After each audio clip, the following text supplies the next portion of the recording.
আজকাল এই বললাম আপনারা লেগে ব্রাহ্মণবাড়িয়ার কথা দিয়া রাজহাঁস বোনা আর দেখতে দেন কতটা লুবনীয় লাগতেছে, খাইতেও মাসাল্লাহ অসাধারণ লাগবো।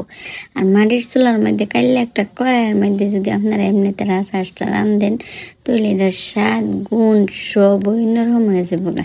তো আমি কীভাবে রান্না করছি এটাও পেলে আপনার লগে শেয়ার করাম। আশা করি সবটা ভিডিও আপনারা না টাইনা দেখবেন, তাহলে বুঝতেন পারবেন। আর রোজা রমজানের দিন একটু ভালো ভালো খাইতে হয় মন রাস্তা। গোলমরিচ নিলাম, জায়ফল নিলাম, জয়টিক নিলাম, লং লইলাম। এই 4টা উপকরণ একসাথে আমি শিলপাটার মধ্যে বাইটটা লইলাম। আর এখানে যে কালা এলাচটি দেখতেছেন এটি কিন্তু আমি বাটতাম না, ওখানে আমি বাইটটা রেডি করে এরপরে যাই আমরা রান্ধনের লেগে। আর আজকাল রান্নাটা বলে আমি রান্ধাম মাটির চুলার মধ্যে কড়াই একটা বয় দিছি কাইলা কুচকুচ্ছা, এটার মধ্যে দিয়ে দিলাম প্রয়োজন মতন তেলটা দিয়ে একটু গরম মনে লেগে আমি গুলো অপেক্ষা করতেছি। আপনারা এমনিতে অপেক্ষা করবেন। প্রথমে গুলো আমি দিয়ে দিছি চীনা হাঁস। আমি আবারও কই এটা গুলো চীনা হাঁস, রাজহাঁস। তো এই রাজহাঁসের মাংস, চীনা হাঁস না ভুল করছি, এই রাজহাঁস। তো রাজহাঁসের মাংসটা আমি দিয়ে দিলাম, দিয়ে অনেক এল্লা করার মধ্যে লাড়াচাড়া করাম, জাকা নাকা করে আপনারাও করালেন। তো আমি কি কি উপকরণ দিয়ে আজকে এই রাজহাঁসটা রান্না করতেছি আশা করি আপনারা আমার সাথে থাকলে বুঝতে পারবেন।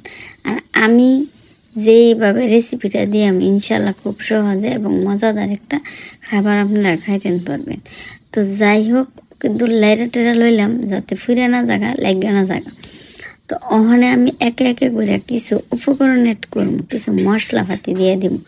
এখানে দেন কালা এলাচ, ছোটো এলাচ, দারচিনি আর দিয়ে দিলাম তেজপাতা দিয়ে দিলাম। এখানেও কিন্তু আমি হলুদ টলুদ লবণ ওখানে দিছি না, একটু পরে দিব। তো সারাদিন রোজা রেখা কথা কইতে একটু কষ্ট, এরপরও আপনারা লেগে কথা কনে লেগে আয়া পড়ছি।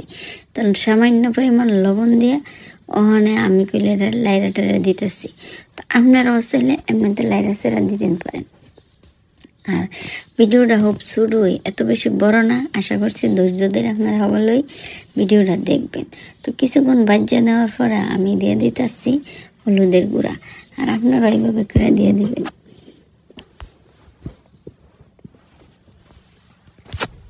আর আপনারা যদি হাঁসটা ভালো করে বোনা করে লন তাইলে কিন্তু খাইতেও অনেক মজা লাগবো। কালা কালা হইব তরকারিটা, দেখতে সুন্দর লাগবো, খাইতেও মজা লাগবে। অনেক একটা ডায়লগ দিয়ে পূর্বাঞ্চল যায় বলে খাইছে বাস, হাঁস না খায়া। তো আজকে আমি রান্তাছি হাঁস, আপনারা আর বাস খাওয়ান লাগবে না যদি আপনারা এইভাবে রান্না করেন। গলাটা একটু অন্যরকম হয়ে রয়েছে, বুঝতে পারছেন, ঠান্ডা ঠান্ডা লেগে গেছে গা। এরপর আপনারা লেগে রান্নার রেসিপিটা কিন্তু লয়ে পড়ছি। তো এই পর্যায়ে আমি কিছু পেঁয়াজ অ্যাড করে দিলাম। পেঁয়াজটা দিয়ে সুন্দর করে আমি নাড়াচাড়া করতেছি। আপনারা এইভাবে করে নাড়াচাড়া করে নেবেন। আর সুন্দর একটা ফ্লেভার কিন্তু বাইরে গেছে, মানে সেই একটা গন্ধ। হাঁসের মধ্যে অনেকে কয় না বাজে গন্ধ, না, এভাবে রান্নলে বাজে গন্ধ হইতো না, হাঁস সবসময় সুগন্ধ ছড়াইব। তো যাই হোক, আমি কিন্তু অনেকটা সময় লিয়ে হাঁসটারে বাজতেছি, আপনারা অবশ্যই দেখতেছেন। আর হাঁসের মাংসের কালারটা গুলো চেঞ্জ হয়ে গেছে গা, পেঁয়াজটা নরম হয়ে গেছে গা। এইভাবে করে সময় লিয়ে আপনারা বাজ্যা নেবেন, তাইলে হাঁস খাইতে খুবই মজা হইব। অনেকে হাঁসে গন্ধ করে, হাঁস যদি বেশি করে বাজ্যালন কষাইলেন তাহলে আর গন্ধ করতো না। তো যাই হোক, আবার মানে হগলে আবার কেন না যে বাচ্চালন দেখালন না। সারাদিন রোজা রেখা কথা কইতাম লে একটুখানি বেজার লেগে যাবে, তারপরও চেষ্টা করতেছি কথা কনের লেগে। যাই হোক, ইহানো দিয়ে দিলাম আদা আর রসুনের পেস্ট দিয়ে দিব। এখন দিয়ে দিচ্ছি রসুন, এই যে দিয়ে দিলাম আদাটা দিয়ে রসুনটা দিয়ে ভালো করে আমি নাড়াচাড়া করে নিব। আর আমি সবসময় আপনারা কই মশলা যত সুন্দর করে কষাইবেন, মাংস যত সুন্দর করে কষাইবেন, এটার স্বাদ অনেক বেড়ে যাবে। তা আলহামদুলিল্লাহ, আমার রান্না যারা খাইছে সবাই প্রশংসা করছে এই পর্যন্ত, আলহামদুলিল্লাহ। কন্ট্রোল একটু অন্যরকম বুঝতে পারতেছেন। আর ওই যে মশলাটা দেখাইছিলাম বাইটটা রাখছিলাম, এই বাড়া মশলাটা এখানে দিয়ে দিছি।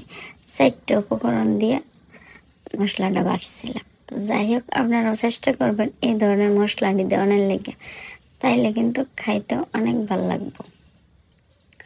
আমি কিন্তু সময় লিয়া ভাজতেছি, সব মশলা ভাতে দিব, আস্তে আস্তে করে ভাজবো।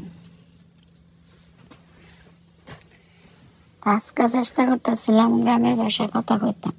আমার একটা বদ অভ্যাস, আমি গ্রামের ভাষা কথা কইতে পারি না, আবার আমি শুদ্ধ ভাষা কইতে পারি না, ফেস লেগে জায়গা। ইহানো কিন্তু মশলা দিয়ে দিছি, দিছে হলুদ, মরিচ, ধনিয়া, জিরা। আমি 1 টেবিল চামচের একটু কম করে দিছি, যেহেতু মাংস কম। আপনারা পরিমাণ মতো দিবেন। তো মশলা দেওয়ানোর পর আমি একটু পানি দিয়ে দিলাম। আজকে আমার বয়সও ভালো হইতেছে না, কণ্ঠটা ভালো না, কত অফেস লাগতেছে। আশা করছি আপনারা ক্ষমা সুন্দর দৃষ্টিতে দেখবেন। কিছুক্ষণ কষানোর পর দেখেন তেলটা ফুটে গেছে, আর এটাই কিন্তু খাওয়ার রান্নার টেস্ট বাড়াইব। এখন দিয়ে দিতেছে আমি দেশি কিছু আলু, ছোট আলু। এই ছোট আলু দিয়েও সুন্দর করে কষাইলাম। আর এটি কিন্তু দেশি লাল আলু, এটি দিয়ে তরকারি রানলে খাইতে আশা করি সবার কাছে ভালো লাগবো। এমনি করে কিন্তু আমি সময় লইলে কষাইতেছি, আপনারা দেখলেই বুঝবেন। তো আরও কিছুক্ষণ কষাই নেওয়ার পর দেখেন কালারটা আরও সুন্দর হয়ে গেছে, আর একদম কিন্তু পানি নেই, একদম বোনা বোনা হয়ে গেছে। এই পর্যায়ে আমি দিয়ে দেব পানি। আর এটা যেহেতু রাজহাঁসের মাংস একটু শক্ত হয়, সেই জন্য পানিটা একটু বাড়াইয়া দিতে হইব, যাতে মাংসটা নরম হয়ে যায়। তো এইভাবে করে কিন্তু আমার হাঁস রান্নাটা হয়ে যেতেছে। সব মশলার সাথে একসাথে মিশাইয়া এরপরে এখন আমি ডাইকা দিব। ডাইকা আমি 30-35 মিনিট এটারে রান্না করব। এই ফাঁকে দিয়ে দিলাম 3টা আস্ত রসুন। এই রসুন দিলেও খাইতে অনেক মজা লাগে। তা আমি এখন এটা ডাইকা 30-35 মিনিট পর এই দেন ফিরাইয়া ফেললাম। আর কালারটা যেমন সুন্দর হয়েছে, দেখতেও সুন্দর হয়েছে, মাশাআল্লাহ, খাইতেও অসাধারণ হয়েছে। ইফতার কিন্তু অলরেডি রেডি করে লাইছি। তো আপনার কাছে কেমন লাগছে আজকের এই রেসিপিটা অবশ্যই কমেন্টসের মাধ্যমে জানাবেন। আর ভালো লাগলে লাইক, শেয়ার, কমেন্ট করে আমার পাশে থাকবেন। ধন্যবাদ সবাইরে এতক্ষণ সময় ধরে আমার কাছে থাকার জন্য। আল্লাহ হাফেজ, আসসালামু আলাইকুম।